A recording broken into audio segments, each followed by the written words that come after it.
کہ اگر تو آپ کا جو معیار ہے وہ ہے جو مسلم لیگ نون کے یا پاکستان پیپلز پارٹی کے جلسے ہوتے ہیں، تو پھر تو آپ کا پچھلے 20 سال میں کوئی جلسہ جو ہے وہ کامیاب نہیں ہو، نہ آپ کی کوئی جلسی، نہ آپ کی کوئی ریلی، نہ آپ کا کوئی اس طرح کی کوئی پبلک ایکٹیویٹی، سب کی سب ناکام ہی ہوئی ہے۔ میاں صاحب جو ہیں مشکل سے نکالو نواز شریف کرنے آئے تھے جب، تو پھر تو وہ بھی اتنا بڑا ناکام جلسہ تھا میاں صاحب کا۔ کراؤڈ کا سائز دیکھا تھا آپ نے؟ یہ پی ٹی آئی کی چھوٹی سی جو جلسی تھی کل کی، اس سے بھی چھوٹی جلسی تھی میاں صاحب کی، تو پھر کامیابی کی سند کیسے ملے گی ان کو؟ اور وہ جو اینڈ میں آپ نے ایک فیاسکو لگایا کہ یار یہ تو جلسہ بھی کامیاب ہو گیا، یہاں پر تو کوئی مسئلہ مسائل بھی نہیں کھڑے ہوئے، تو اب کیا کریں؟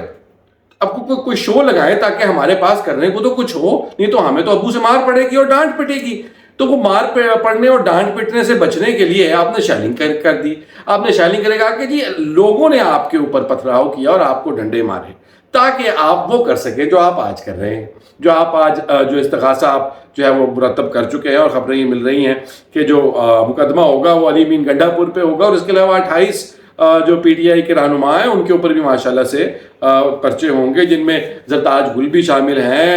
باقی تمام جو سٹیج کے اوپر لوگ تھے ان تمام کا نام، عمر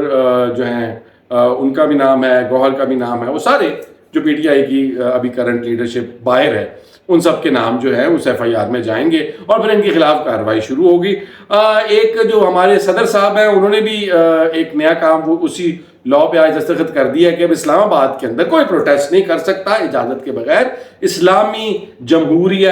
پاکستان کے اندر اب کوئی بھی اپنی آئینی آزادی آرٹیکل 16 کے انڈر پریکٹس نہیں کر سکتا۔ آئین کے تحت جو لوگ ہمارے ملک کے پارلیمان میں بیٹھے ہیں انہوں نے یہ فیصلہ کیا ہے کہ آپ کا میرا حق جو ہے وہ ان کے قبضے میں چلا گیا ہے، اور یہ اس کے اوپر دستخط کس نے کیے ہیں؟ جو یہ کہتے ہیں کہ ہم پاکستان کی سب سے زیادہ جمہوری پارٹی ہیں، پاکستان پیپلز پارٹی کے کو چیئرمین زرداری صاحب جو ہیں انہوں نے اس کے اوپر دستخط کیے ہیں ماشاءاللہ سے۔ اب یہ سب کچھ تو ایک جانب چل رہا ہے، دوسری جانب اگر آپ دیکھیں تو کافی انٹرسٹنگ سچویشن بن رہی ہے عدلیہ کے حوالے سے۔ آج قاضی فائز عیسیٰ نے بھی کھلم کھلا اپنے منہ سے بھی کہہ دیا ہے کہ جی مجھے کسی قسم کی ایکسٹینشن نہیں چاہیے، اور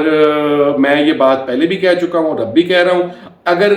ان کو باقی کے ججز کو ان کی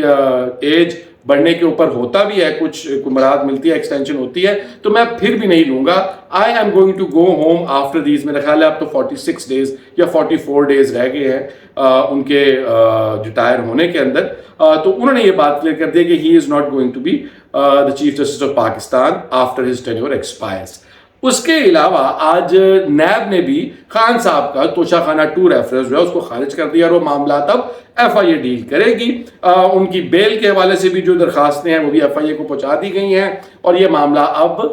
جو ہے نیب کورٹ سے جاتا رہا ہے۔ خان صاحب کا توشہ خانہ 2 ریفرنس جو نیب کا ہے وہ ختم ہو گیا، اور ایف آئی اے کے رولز کے تحت اس کے اوپر اب کارروائی ہوگی۔ اس میں دیکھتے ہیں کہ خان صاحب کو کتنی کو جو ہے تصحیح ہوتی ہے اور کتنے کو فائدہ ملتا ہے۔ تو عظمہ صاحبہ بھی جو ہیں ماشاءاللہ سے وہ بھی فرمانے لگی کہ پاکستان جو پنجاب پولیس ہے اس کو نشیوں کا نشہ اتارنا بڑا اچھا آتا ہے۔ عظمہ صاحبہ بہت اچھے سے جانتی ہیں کہ نشے کے بارے میں بات کرنی مناسب نہیں ہے۔ پاکستان مسلم لیگ نون کے لیے بھی، پی ٹی آئی کے لیے آپ کو لگتا ہے کہ غلط ہے تو آپ کے اپنے لیے بھی کوئی بہت زیادہ اچھی نہیں ہے۔ پھر نام کہتے ہیں نا کہ تو میرے تو سنگے تھے میں تیرے تو سنگا تھے تو میرے تو سنگے، پر ایس ہم آمد سارے ہی ننگے۔ تو اس کہانی کو آپ جانے دیں، یہ اب نشے نشے والی کہانی آپ بند کر دیں، اس سے پہلے کہ جب ہوا پلٹی مارے گی تو آپ لوگوں کی بھی ویڈیوز لیک ہوں گی۔ اور جہاں تک لیک کی بات ہے وہاں پر ایک خبر ہے رؤوف حسن صاحب کے حوالے سے کہ ان کی چیٹ ایک بھارتی جو journalist slash think tank activist slash security analyst ان کے ساتھ جو چیٹ ہے وہ آج خبروں میں گردش کر رہی ہے۔ سیکیورٹی ذرائع سے وہ خبر لیک ہوئی ہے، نام نہیں لیا جا رہا، یہ بھی نہیں کہا جا رہا کیا ایس پی آر نے دی ہے یا ایس پی آر کا کوئی بیان ہے، ذرائع کا ذکر ہو رہا ہے جو کہ عجیب و غریب ہے۔ یہ کون سا ذرائع ہے جو تمام اخباروں کو اکٹھے مل رہے ہیں، اور وہ ایک علیحدہ بات ہے، مگر ذرائع نے یہ بتایا ہے کہ رؤوف حسن صاحب جو ہیں وہ راہل رائے، ویسے تو ہمارے بچپن کے دور میں ایک ایکٹر ہوا کرتے تھے انڈیا کے, تو میں حیران ہوا کہ ان کے ساتھ بات چیت کیوں نہیں ان کی چل رہی, مگر راہل رائے چودھری ان کا پورا نام ہے جی. ان کے ساتھ ان کی چیٹ ہے جس کے اندر راہل رائے ان کو اپروچ کر رہے ہیں کشمیر پر ایک آرٹیکل لکھنا چاہ رہے ہیں, مقبوضہ کشمیر پہ, اور اس کے حوالے سے ان کے ساتھ بات چیت کرنا چاہ رہے ہیں. اور وہ ان کے بات چیت میں یہی ہے کہ جی میں آپ سے بات کرنا چاہتا ہوں, آپ کے ملک کے حالات میں دیکھ رہا ہوں بڑے مشکل ہیں, ہو سکتا ہے کہ آپ کو جو ہے وہ ریسٹ تو نہیں کر لیا جائے گا. تو آگے سے رؤوف حسن صاحب کہہ رہے ہیں کہ حالات واقعی بہت خراب ہیں, پتہ نہیں میں باہر جانا چاہ رہا ہوں, لندن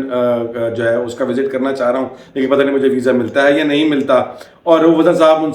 ان کو اپنا پاسپورٹ کی کاپی بھی بھیج رہے ہیں, اور خیر وہ ان کو کہہ رہے ہیں کہ میں آپ کو جو ہے وہ I'll keep you posted جیسے کہ بات ہوتی, کیونکہ ظاہری بات ہے کہ انہوں نے ان کے ساتھ بیٹھ کر گفتگو کرنی ہے یا ٹیپ کرنا ہے وہ ریسرچ, تو وہ پاکستان اور انڈیا کے تو آپس میں اس طرح کے تعلقات ہیں نہیں. لیکن اگر آپ اوور آل میری رائے لیں اس میں, تو یہ ایک اسٹوپڈ حرکت ہے. آپ کو ایک پولیٹیکل پارٹی, اگر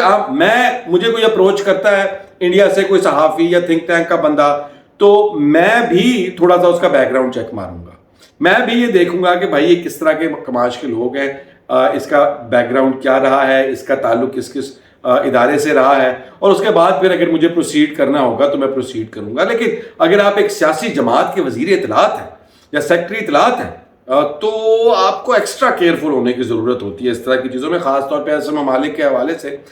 جو کہ پاکستان کے دشمن کے طور پر دیکھے جائے, تو ان کو تھوڑی احتیاط کرنی چاہیے تھی میری رائے میں. لیکن اب اس سے یہ ثابت قطع نہیں ہوتا کہ رؤوف حسن جو ہے وہ را کا ایجنٹ ہے, یا رؤوف حسن جو ہے وہ را کے ساتھ مل کے پاکستان خلاف کسی ایجنڈے پہ کام کر رہا تھا. اور اب تیسری بات جو سب سے امپورٹنٹ ہے کہ رؤوف حسن ایسا کر رہا تھا تو وہ پاکستان تحریک انصاف کی ماں پہ کر رہا تھا یا عمران خان کی ماں پہ کر رہا تھا. تو اس چیز کو میڈیا میں ذرائع سے پھینکنا سوائے پریشانی, سوائے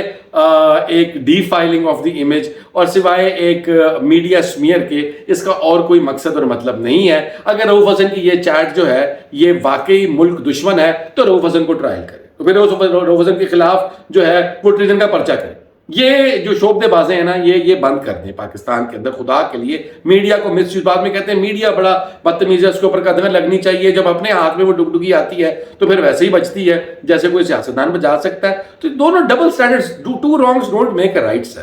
اگر آپ لوگ یہ چاہتے ہیں, جو لوگ اس وقت حکومت میں ہیں, کہ میڈیا کو مس یوز نہ کیا جائے, تو پھر آپ بھی تو مت کریں نا میڈیا کو مس یوز, اس طرح کی ذرائع سے خبریں چلا کے, سیکورٹی ذرائع سے خبر چلا رہے ہیں. خیر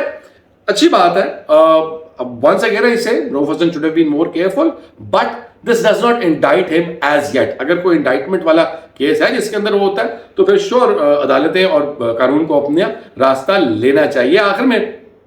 آپ کے ساتھ جو بات شیئر کرنی ہے وہ یہ ہے کہ حکومت جو ہے وہ عدلیہ کے حوالے سے جو اپنی لیجسلیشن ہے اس کی طرف بہت ثابت قدمی سے بڑھ رہی ہے. بڑے گٹھ جوڑ ہو رہے ہیں, بڑی میٹنگز ہو رہی ہیں, عشائیے دیے جائیں گے, پاکستان پیپلز پارٹی کو وزیر اعظم بلائیں گے, ان کے ساتھ بیٹھیں گے, ان کو کانفیڈنس میں لیں گے, ان سب کی موومنٹ کے اوپر پیسہ لگے گا, ان سب کے آنے جانے کے اوپر اس سارے کی جو ایک لابنگ چل رہی ہے وہ سب ہوگی. اس کے علاوہ مولانا جو ہیں ان کو بھی لالچ دیا جا رہا ہے ایک آئینی پوسٹ کا, اور وہ آئینی پوسٹ کیا ہے یہ تو آپ کو آہستہ آہستہ کل انشاءاللہ تعالی ہم بتائیں گے. مگر یہ سب جب ہو رہا ہے اس وقت وہ صوبہ جس کے بارے میں ہم باتیں کرتے ہیں کہ بھئی وہاں پر محرومیاں ہیں اور وہاں پر حالات بڑے خراب ہیں اور لوگ ہماری بات نہیں سنتے, جس کی وجہ سے دہشت گردوں کی جو جھوٹ ہے وہ بائے کرتے ہیں, اور پھر ان کی بے وقوفی اور ان کی نادانی کی وجہ سے ان کی زندگی میں مسئلے بنتے ہیں. اس صوبے کے اندر اس وقت 3500 اسکول بند ہو چکا ہے سرکاری, اسی حکومت کے اندر 3500 اسکول بند ہوگی کیونکہ ٹیچر نہیں بھیج سکے وہاں پر, ٹیچر کا خرچہ نہیں پورا کر سکی ہماری حکومت بلوچستان کے اندر. لیکن ان کے پاس اس ساری ایکٹیویٹی, اپنی جان بچانے کی ایکٹیویٹی کے لیے سب کا سب پیسہ ہے. وہ پیسہ مولانا میں بھی بٹے. مولانا کو اب یہ آپ یہ سمجھ رہے ہیں بات کی کس قدر آئرونک بات ہے کہ اس ملک کے اندر